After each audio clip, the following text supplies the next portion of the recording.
and authority shyman Cavendish was nonetheless distinguished for his accuracy and precision in his researches. Isaac Newton's law of universal gravitational force proposed that the gravitational attraction between any two objects was directly proportional to the product of their masses and inversely proportional to the square of the distance between the centers. As you can see here, this is the force of gravitational force. This is a G constant, which is still not determined, and this is mass 1 and mass 2 over the distance squared. The constant of proportionality in the distance in this equation of G, the universal gravitational constant, was not known yet until a century after 1798 by Lord Henry Cavendish using a torsion balance. Cavendish apparatus, as you can see here,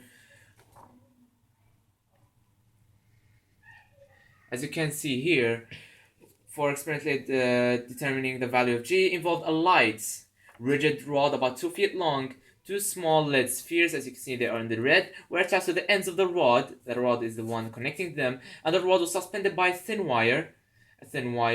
When the rod becomes twisted, the torsion of the wire begins to exert torsion force that is proportional to the angle of rotation of the rod. The more twist of the wire, the more system pushes backwards to restore itself towards the original position. Cavendish had calibrated his instrument to determine the relationship between the angle of rotation and the amount of torsional force, as the diagram can show. Cavendish then brought two large lead spheres near the smaller spheres attached to the rod. The large red spheres are the one in the blue. Since all the masses attract, the large spheres exerted the gravitational force upon the smaller spheres and twisted the rod measurable amounts. Once the torsional force balanced, the gravitational force between the rod and the spheres came to rest, and Cavendish was able to determine the gravitational force of attraction between the masses by measuring M1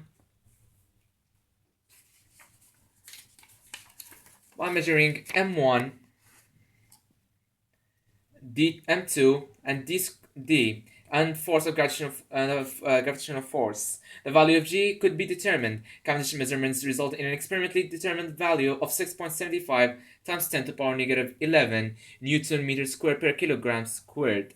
Today, the currently accepted value is 6.67251 times 10 to the power negative 11 Newton meter squared per kilogram squared. The value of G is an extremely small numerical value.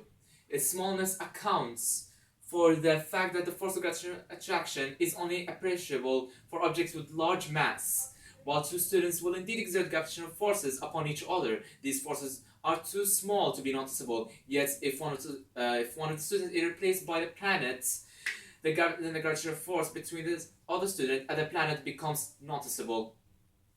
Thank you for listening. I'm Riyad Elias from SAIS.